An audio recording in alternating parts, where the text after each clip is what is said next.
It is the time for making lists and checking them twice, remembering that Aunt Bertha likes white chocolate, and your niece has a birthday that comes a few days before Christmas, so get that package out early and well labeled. It's the time for gift giving and also being asked what it is you want, too. And I am not a Scrooge, just so you know. Gifts are one of my love languages, in fact.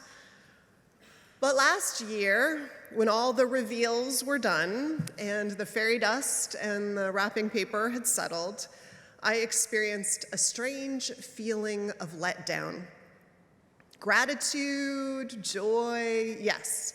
Fond expectation of cracking that novel that someone else gave me because they thought I would enjoy it, yes. But also letdown. It's a totally understandable feeling, really. It happens often in life, not just around stuff, but stuff does bring it on particularly well. It happens with a lot of things that we pin our hopes on. When we get them, not always, but often, if we do get them, we can feel not as magnificently happy as we imagined we might feel. Part of that can be how much we can idealize any given thing or hoped for reality. Every city we might want to visit, after all, has its rude people and its chance of getting our baggage lost at the airport, for instance. But there is this thing, too, that researchers call hedonic adaptation. The notion that you and I quickly adjust to any good feeling or reality that comes our way, and that pretty soon becomes our norm or baseline. When that happens, the part of us that quests innately for novelty sets to work again, and we get back on what researchers call the hedonic treadmill, that never-ending machine of more and more wanting. Mind you, when I'm talking about this, I'm not talking about those times and moments when what we need and get is our basic needs met. When you or I want food or safe and adequate shelter or freedom from violence or a doctor to tend to our body's ills, those needs, when met, have a lasting effect. In fact, if we were going to do an analysis of where in the universe we should fulfill needs to get the greatest hedonic and humane return on investment, we would agree to meet the most basic needs of humanity first. That gift endures longest. And I want to say, too, that I know there are things that we can put on our holiday wish lists that have more sticking power. Things like experiences over stuff, time with people, activities that put us in that magic place of flow, anything that puts us in learning mode. And if we could give ourselves gratitude practices and some exercise for the holidays, that would be the gift that keeps on giving. But this morning, what I'm more interested in is the fact that it's not entirely our fault that we feel regularly misled in our wanting, and where it is that seems sometimes to lead us. I have a pile of papers beside my desk, things to file, to read, to figure out what to do with. I don't know if any of you have those files. And during the October installment of my sabbatical, I went through one of those piles, and I found 8 pages that were strangely as relevant now as when I read them 25 years ago, which is probably why I kept them, because they felt so powerful. And I figured out, after much research, they were from a book by the still living theologian Stanley Hauerwas, from his book, A Community of Character. In it, Hauerwas observes that in liberal democracies like our own, We have chosen to put at the center of all we do, in practice, the individual. But not just the individual and their right and even obligation to get their needs and wants met. Society, our economy, organizes around this. And we can start to mistake this freedom for the freedom we would fight hardest to protect, or start to confuse this order of life with the infinite possibilities our nation might make possible. It's easy to get busy organizing a life around how much we might be able to get our own needs and wants met. And it's increasingly clear that the results of this grand experiment are that this way of organizing our lives leaves us empty. It keeps us buying and striving and amassing and distracted and frenzied even, but it starves us of what we most hunger for and need, what feeds us. And I'm not telling you something you don't already know. It doesn't order our lives individually or together in creating a world in which we take care of one another. Our carriages instead start to fly down the roads of life, sending others into the ditch, and we don't look back if we're not careful. Because the story that we tell as a nation increasingly isn't a story of we, it's an I story. And here's the key: a nation that makes the fullest realization of my needs and wants possible is only a great nation if my dreams and wants and needs are grand and shared in scope. Does that make sense? But who's working to keep it that way? Industry? Amazon? Here, Hauerwas says, is where church has to come in. My husband sometimes says he thinks I work in a dying industry, though he believes in church. So hold what I say maybe with that in mind. Church, he says, is a place that keeps another story. This, ideally, is a place that honors the sacredness of every person, but also doesn't put the I at the center either.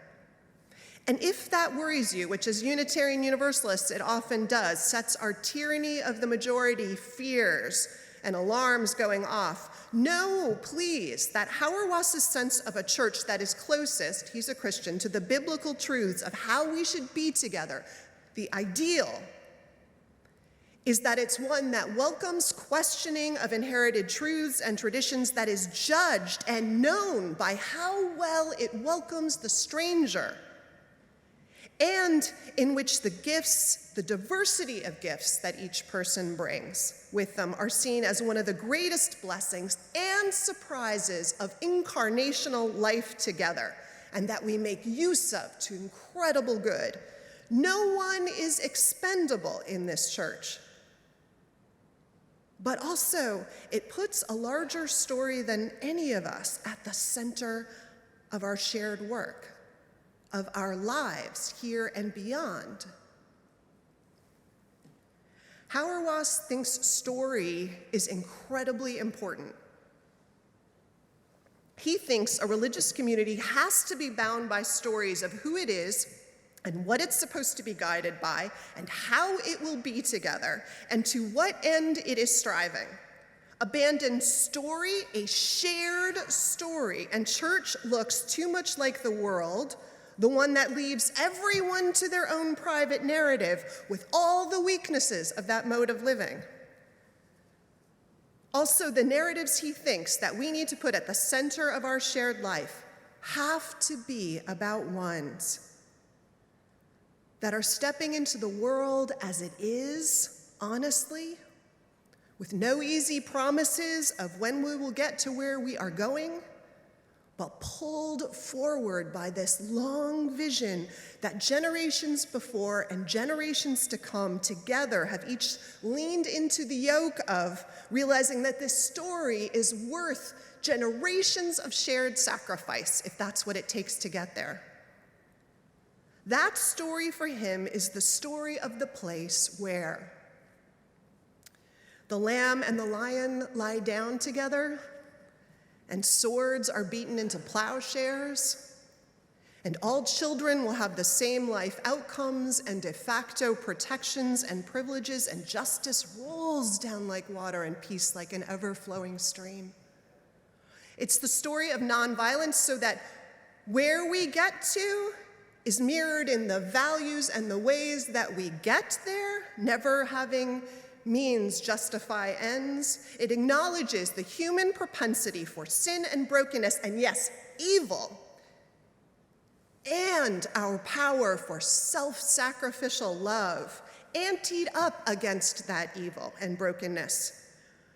And a world in which love surprises us by what it's able to bring into being in the world again and again. It's the story of 40 years in the desert, and prophets who don't see promised lands that they suffered and struggled to lead others to, and people who lose faith and find it again, and lose faith and find it again and again and again, and a Savior nailed to a cross, but how the death and evil, even the worst death and evil that we see, never gets the last word, just like winter yields to spring and the phoenix rises from the ashes.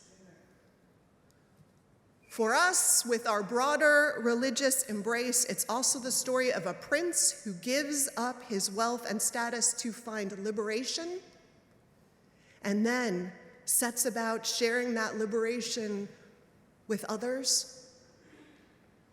And it's about dervishes on the road who bless those who wrong them and instruct the student in such wisdom so it carries on. And all of it and more is so much bigger than the rags to riches dream, or the myth of the self-made person, or any illusion of worldly glory. It's people bound together in things bigger than ourselves, but it is something we have to remember to tell ourselves in a world where we are told to garner likes and to be a frequent buyer and to develop our own online personal brand. We are not a brand. We are a band of people, bound in the telling and retelling and living of a larger story. That's what our mission and vision processes are about each generation as we try to articulate what is asked of us in that story in this moment in time. And it's about the people, our heroes buried on our land or with rooms named after them, the pictures of our personal saints like our Reiner Award winners on our walls to remind us of the legacy that we participate in. These have to be truthful stories, not overly mythologized, ones that name where we have made grave errors and done harm, but articulate still a bigger picture of who we are together. And if you don't like songs with God in them, and I don't like anything but social justice work to happen at church, and she wants something for her kid, and that's all she's generally concerned about, and they wish we had espresso at coffee hour and more parking, that is all fine. But we remember that it is bigger than all of that, and that we are bigger than all of that. And this isn't a mall of church where we pick up our Happy Meal. I'd like fries with my church, please. We resist all of that, even though everything tries to hook us into that narrative of how we are to step into the world and think about ourselves. We forget, Hauerwas writes, that the most basic task of any polity is to offer its people a sense of participation in an adventure. For finally, what we seek is not power or security or equality or even dignity, but a sense of worth gained from participation and contribution to some common endeavor. Indeed, our dignity derives exactly from our sense of having played a part in such a story.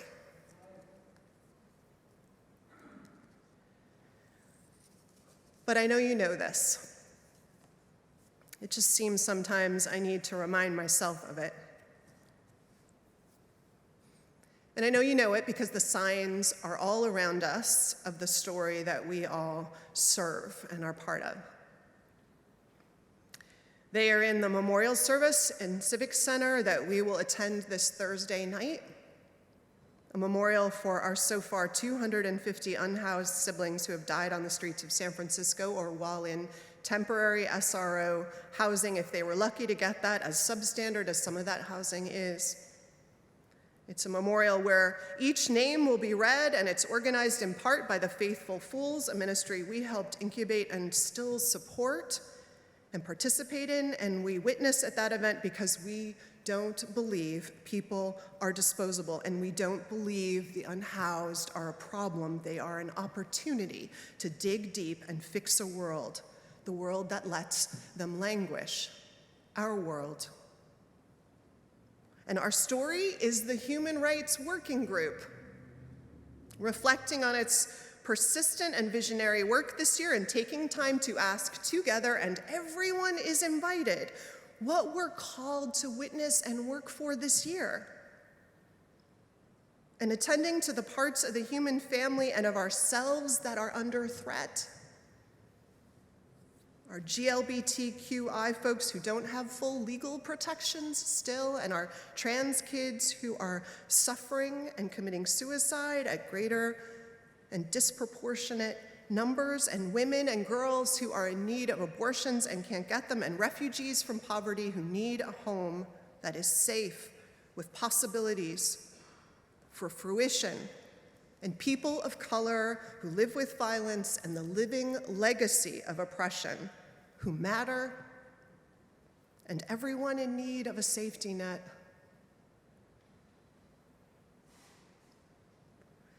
All this, and the infinite other ways that we step into living the kingdom of heaven, to use big metaphorical religious language, or just the bigger story of us, if you prefer. And we practice it here, so we're better equipped to take that way of being with us out into the world. Because that's our purpose. So, I wish for all of us a sense of participation in an adventure, a common one, a story that is big enough that we might feel lucky to even be a footnote in it. A story that takes generations to finish because its vision is so expansive. And I wish for us the courage that we may face the doubt that is part of any journey as long and windy as this one. And enough hope to always be willing to take even just the next step. What's on your wish list?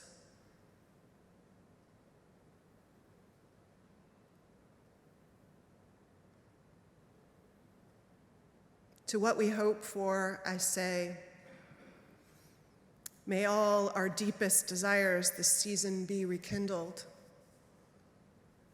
Or as the dervish on the road called out, may all of your deepest desires be satisfied. So may it be. Amen.